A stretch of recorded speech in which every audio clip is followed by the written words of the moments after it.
మోకాల నొప్పులకు ఎటువంటి సర్జరీ లేకుండా ఎపియాన్ పెయిన్ క్లినిక్ అందిస్తున్న అత్యాధునిక చికిత్స. మన హాస్పిటల్ చాలా ఒక గొప్ప మెడిసిన్ని, లేకపోతే దాన్ని ఏమనాలో, మరి ప్రొసీజర్ అనాలో, డయాబెటిక్ పేషెంట్స్ కోసం కనిపెట్టారు. అది త్వరలోనే పేషెంట్స్ గనక అందుబాటులోకి వస్తే వాళ్ళందరూ డయాబెటిక్లు అందరూ కూడా మనలాగే మంచిగా అయిపోతారు, మామూలు పర్సన్స్ లాగా అని చెప్పేసి. బట్ ఆ రీసెర్చ్ మధ్యలో ఆగిపోయిందా, లేకపోతే పేషెంట్స్ వరకు రావడానికి ఇంకా టైం ఉందా సార్? ఎప్పుడు వస్తుంది అసలు? అంటే ఇది చాలా పెద్ద స్టోరీ. ఏమని చెప్పాలంటే షార్ట్గా, డయాబెటీస్ అనేది 3 రకాలు ఉంటాయి అన్నమాట. Okay. Type 1, type 2, type 3. Type 1 అంటే జనరల్గా చిన్న పిల్లల్లో వస్తుంది, బాడీలో ఇన్సులిన్ సెల్స్ తగ్గిపోయి వస్తుంది అన్నమాట. Type 1 to age of 15 years we're seeing type 1. Type 2 అంటే ఓల్డర్ ఏజ్ గ్రూప్ వస్తుంది, వాళ్ళలో ఇన్సులిన్ మామూలుగా ఉంటుంది కానీ ఇన్సులిన్ రెసిస్టెన్స్ వస్తుంది, అంటే బాడీలో ఇన్సులిన్ ఉన్నా కూడా ఇన్సులిన్ ఎఫెక్ట్ రాదు. ఇది టైప్ 2. ఇది కామన్గా మనం చూసేదంటే టైప్ 2. ఓకే. టైప్ 3 అంటే ప్యాంక్రియాస్ చెడిపోయి ఇన్సులిన్ సెల్స్ ఉన్నా కూడా అవి ఇన్సులిన్ బయటకు రాకుండా డిస్ట్రక్షన్ ఆఫ్ ద ప్యాంక్రియాస్ వల్ల వస్తుంది. దిస్ టైప్ 3 అంటారు. So type 1, type 2, type 3. ఇప్పుడు అన్నిటికీ కూడా మెడిసిన్స్ ఇస్తుంటాము, ఇన్సులిన్ ఇస్తుంటాము, కంట్రోల్ సరిగా ఉండకపోవచ్చు అన్నమాట. మేమంటే ఈ ఏరియాలో చాలా ఒక 15 yearsగా మీరు చెప్పిన రీసెర్చ్ చేస్తున్నాము. ప్రాక్టికల్గా బయటకి ఇంకా అంటే సమ్ గవర్నమెంట్ రెగ్యులేషన్స్ వల్ల అది క్లియర్ అయిన తర్వాత వస్తుంది. ఒకటి ఫస్ట్ ఏమంటే టైప్ 1కి ఏం చేస్తున్నామంటే ఐలెట్ సెల్ ట్రాన్స్ప్లాంటేషన్ చేస్తున్నాం. అంటే వేరే వాళ్ళ నుంచి ఆ ఐలెట్ సెల్ తీసుకొని ఆ ఐలెట్ సెల్స్ని టైప్ 1 డయాబెటిక్స్కి ఒక బ్యాగ్ ఉంటుంది, పెరాసైట్ బ్యాగ్, ఆ బ్యాగ్లో పెట్టి జస్ట్ స్కిన్ కింద పెట్టేస్తాం. పెడితే వేరే వాళ్ళని చెల్లి ఐలెట్ సెల్స్ డిస్ట్రాయ్ కావు. డిస్ట్రాయ్ కాకుండా ఇన్సులిన్ సెక్రెట్ అవుతూ ఉంటుంది అన్నమాట. ఆ బ్యాగ్ ఆల్రెడీ తయారు చేసాము. యాక్చువల్లీ ఇది బిగ్ ప్రాజెక్ట్ ఫ్రమ్ DBT అంటే డిపార్ట్మెంట్ ఆఫ్ బయోటెక్నాలజీ తోటి మేము IIT Indian institute science Bengaluru అని టైప్ చేసి తయారు చేసాము. రెడీ ఉంది. ఇంకా దీనికి యానిమల్ వర్క్ అయిపోయింది. మంకీస్లో we showed that it is very effective. పెద్ద పేపర్ పబ్లిష్ అయింది ఇంటర్నేషనల్ జర్నల్ ఆఫ్ ట్రాన్స్ప్లాంటేషన్లో చేసాం అది. సో ఈ టైప్ 1కి again we require government, because anything you're doing any research చేసి దాన్ని పాజిటివ్గా ఉండాలంటే గవర్నమెంట్ పర్మిషన్ వచ్చిన తర్వాత అది we're going through that process. That is type. Type 2కి ఏమంటే it is not insulin deficiency, insulin resistance. బాడీలో ఇన్సులిన్ రెసిస్టెన్స్ వచ్చి వస్తుంది అన్నమాట. అది ఇన్సులిన్ రెసిస్టెన్స్ ఎందుకు వస్తుంది మనకి చాలా తెలియదు. రీసెంట్గా చాలా రీసెర్చ్ వల్ల ఏం తెలిసిందంటే డియోడినం అంటే చిన్న ప్రేగులో ఒక ప్రోటీన్ సెక్రీట్ అవుతుంది. ఆ ప్రోటీన్ సెక్రీషన్ వల్ల that is creating insulin resistance బాడీలో అంతా. సో దానికి ఏం చేస్తామంటే ఎండోస్కోపీ ద్వారా ట్రీట్మెంట్ చేయొచ్చు అన్నమాట. అది ఏం చేసాం, ఫస్ట్ మేము ఏం చేసామంటే అగైన్ ఒక US కంపెనీతో రీసెర్చ్ చేసి వీ ఫౌండ్ ఎ ట్యూబ్. ఆ ట్యూబ్ స్టమక్ నుంచి చిన్న ప్రేగులకి బైపాస్ చేసుకుంటే కిందకి వెళ్ళిపోతుంది. సో ఫుడ్ వెళ్ళి ఆ ఇన్సులిన్ రెసిస్టెంట్ ఫ్యాక్టర్ని స్టిమ్యులేట్ చేయకుండా. మరి ఈ ట్యూబ్ అనేది ఓన్లీ 6 months పెట్టచ్చు, మళ్ళీ తీయాలి.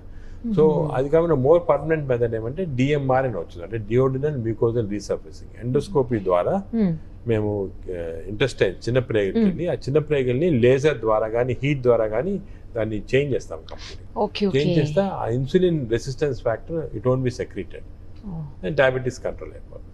ఇది కూడా టెక్నిక్ కాబట్టి, టెక్నాలజీ కాబట్టి గవర్నమెంట్ పర్మిషన్ ఇస్ అది కూడా వర్క్ జరుగుతుంది. ఇవన్నీ చేసిన తర్వాత what we found is that ఇమీడియట్గా ఇన్సులిన్ కానీ లేకపోతే టాబ్లెట్స్ కానీ కంప్లీట్గా తగ్గిపోతాయి. వేసుకోవాల్సిన అవసరం ఉండదు.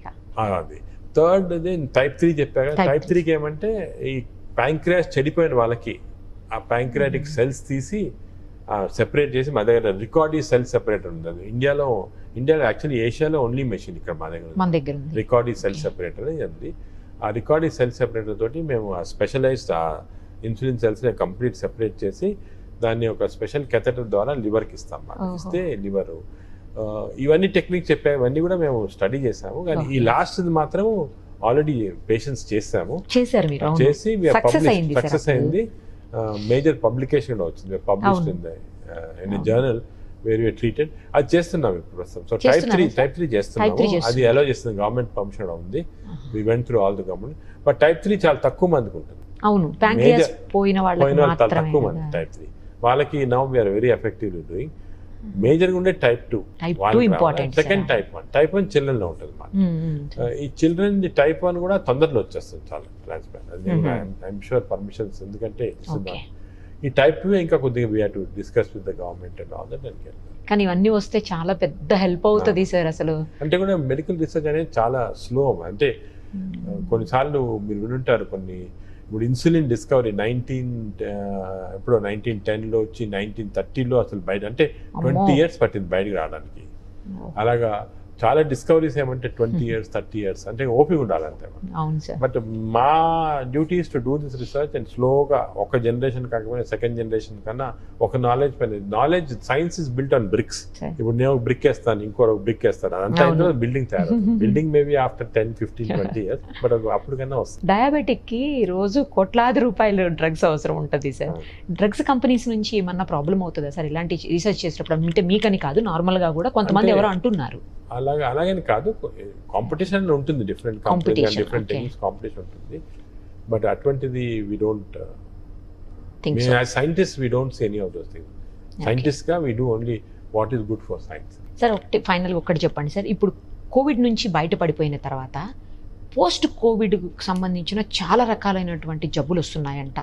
పోస్ట్ కోవిడ్ అంటారు. పోస్ట్ కోవిడ్ అది ఏమేమి వస్తున్నాయి సార్? వాటిని ఎలా తగ్గించుకోవాలి, ఏం చేయాలి? పోస్ట్ కోవిడ్ అనేది లాంగ్ కోవిడ్ అంటారు.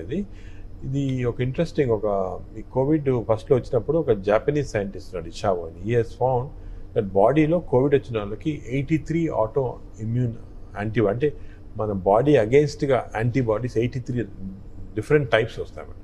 ఓకే, 83 రకాలైన యాంటీబాడీస్ తయారవుతున్నాయి. అంటే థైరాయిడ్కి, స్టమక్కి, లంగ్స్కి, అన్నిటి కూడా బాడీ ఇమ్యూన్ సిస్టము ట్రిక్ అయిపోయి it is thinking this virus is lungs, virus is thyroid అని యాంటీబాడీ ప్రొడ్యూస్ చేసుకుంటే వెళ్ళిపోతాం అనమాట. దానివల్ల ఒకటి పోస్ట్ కోవిడ్ అనేది. అదేవిధంగా లంగ్ లో ఫైబ్రోస్ వచ్చేసి లంగ్ గట్టి పడిపోయి బ్రీతింగ్ ట్రబుల్ వచ్చి చాలా మందికి ఆక్సిజన్ నెలలు సంవత్సరాలు తీసుకుంటా ఉన్నారు, సప్లై ఇవ్వాల్సి వస్తుంది, అలా వస్తుంది. అదేవిధంగా ప్యాన్క్రియాస్ ఐలెట్ సెల్, మనం మాట్లాడిన ఐలెట్ సెల్ కి వైరస్ వెళ్ళి డ్యామేజ్ చేసి డయాబెటీస్ లాగా పడుతుంది. ఇక కంటిన్యూ అవుతుంది సార్ డయాబెటీస్. కంటిన్యూ. అలాగే డిఫరెంట్ అటాక్స్ వస్తాయి అనమాట. పోస్ట్ కోవిడ్ అనేది ఒక 5% పీపుల్లో చూస్తున్నాము. Arthritis, rheumatoid arthritis, lung infections, diabetes.